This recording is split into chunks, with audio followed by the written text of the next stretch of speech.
Klikor, a community of about 10,000 people, is located in the Ketu South district of the Volta region. The community, which is a twin of Agbozomo on the Accra-Plau Road, lies some 13 miles from Loma in Togo and some 106 miles from Accra. The people of Klikor belong to the Aduah ethnic group of Ghana, Togo, and Benin. They migrated from Nochi in present-day Togo to Ghana in the 15th century, settling on the Atlantic coast of the Volta region. The people of Klikor are mainly farmers, fishermen, traders, and craftsmen. The area is one of the few places foreign influence has not completely destroyed local customs, traditions, and the people's religion. There are many shrines of worship located in the community. However, the biggest, the powerful, and the well-known ones are the Togbi Ajima, the male shrine at Apagama, and the two Mama Vena shrines, which happen to be the female shrines located at Ablochivia and Ablogama, respectively.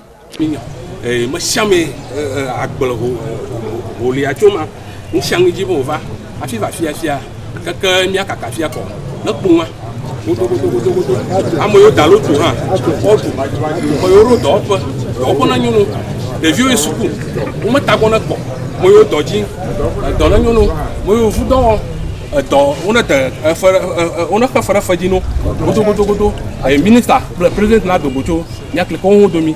Le pe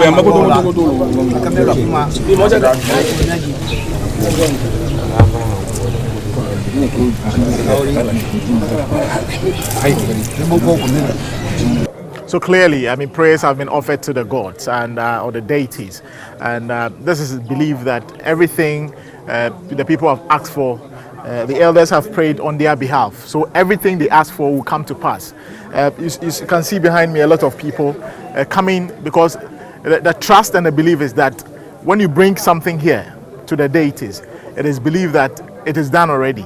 Afterwards, sharing is done, and the sharing is in the form of some drinks, some brewed millet drinks, and it's being shared around.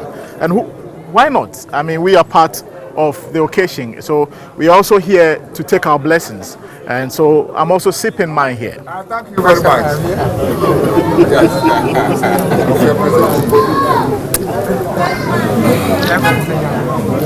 It is time for their main annual Kli Ajima Mama Vena Festival. The festival attracted hundreds of patrons from across West Africa. Attendees come to seek the blessings of the deities and also thank them for their protection throughout the year and the previous years. Everyone has his or her own opinion concerning about belief or whoever God or whichever God they worship. So yes, people will criticize, people will say evil things about us, people will say bad things about us, but this is us. This is who we are. This is a covenant we have. And not from only us, from our forefathers. 4,000 years, 5,000 years back, from Mesopotamia, from Israel, from Canaan. They all have a covenant with the God they worship. So this is who we are. And this can be seen through varied forms of prayers.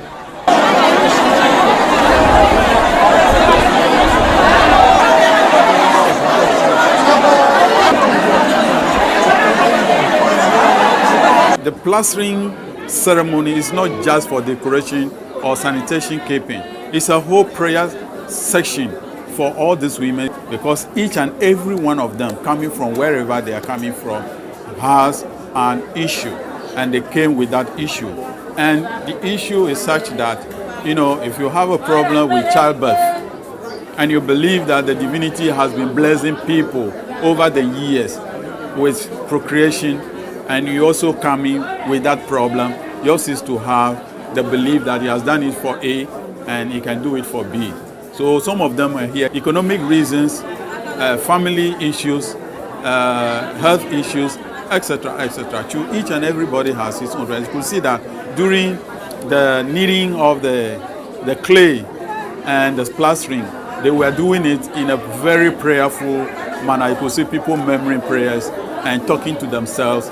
And you can imagine, these are not kids, they are elderly people, grandmothers, aunties, and people from all walks of life. I mean, women from all walks of life.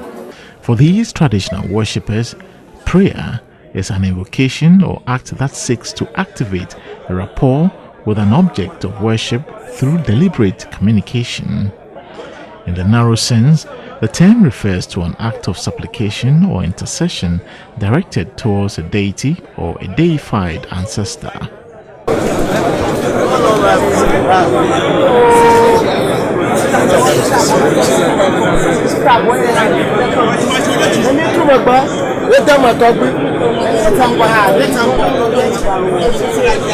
More generally, prayer can also have the purpose of thanksgiving or praise, and in comparative religion is closely associated with more abstract forms of meditation and with charms or spells.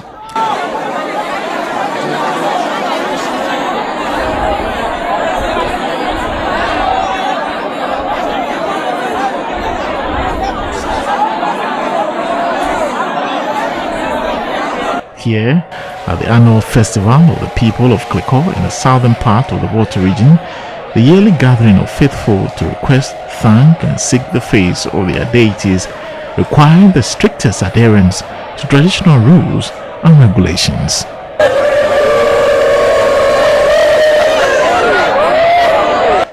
The movement of the all-male group to the secret forest is another sight to behold, as patrons looked forward to receiving from the deities.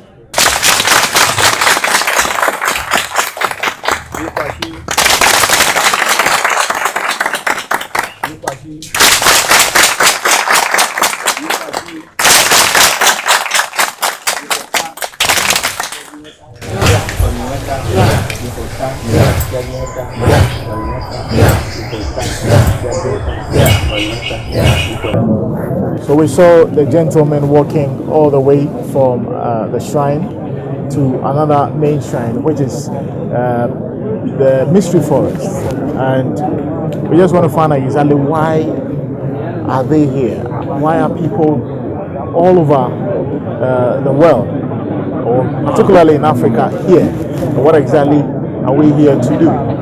Why will men come all the way from wherever they are to be here? So there's a reason why people are here, and this is what we want to find out. Is it part of the tradition? Is it part of the culture? What exactly is the need for them to be here, and why this place? Some of them are priests, some of them are chiefs, some of them are, people who are, responsible and have some social status. Some of them are workers, some of them are politicians.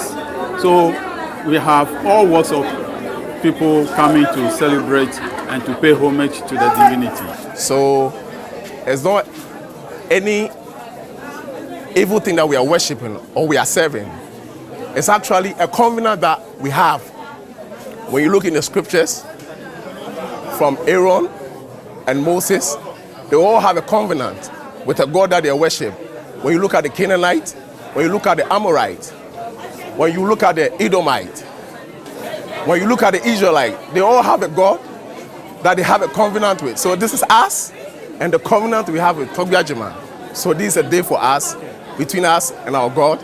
The sharing of brewed millet drink and the powdered millet adds up to strong belief patrons have in connecting with their ancestors, who are mostly seen as the link between the living and the spirit world. The significance of the prayer is the giving reverence to the divinities, over there. So it is kind of point of contact and energy areas or energy zones that, these places are situated. So when you see a lot of people and all the chanting that have gone on during the process in the shrine, it's like the priest is leading and the congregation is responding, and they are responding with various minds, various motives, and various expectations.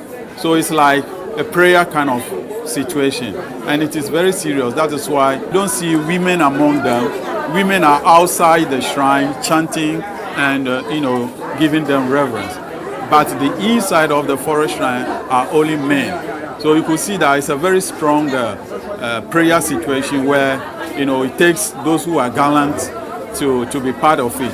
African religiousness is not only a matter of adherence to a doctrine, but is also concerned with supporting each other and sustaining the community. African religion emphasizes maintaining a harmonious relationship with divine powers, and their rituals attempt to harness cosmic powers and channel them for good. Ritual is the means by which a person negotiates responsible relationships with other members of the community, with the ancestors, with the spirit forces of nature, and with the gods. So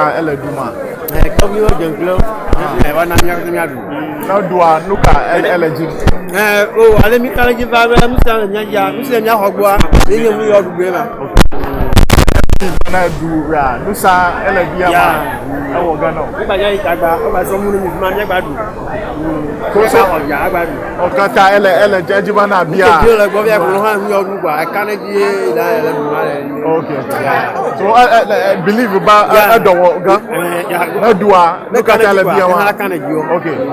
Aduah, my son, I can't remember my own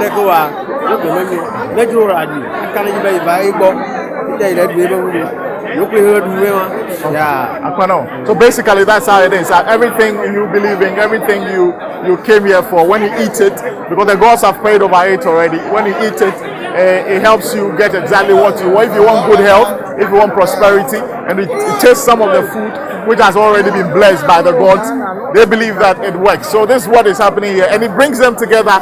It's about unity of purpose, it's about togetherness, it's about oneness. That is why spiritual crimes have spiritual undertones which made them affect the gods and goddesses, and comes with its own mode of punishing offenders.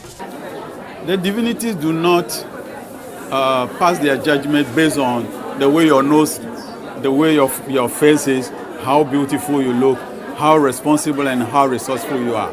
They deal deep down into your heart and see to it that you are the criminal or you are just accused of a certain crime.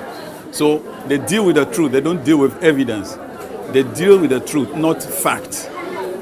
That is their problem.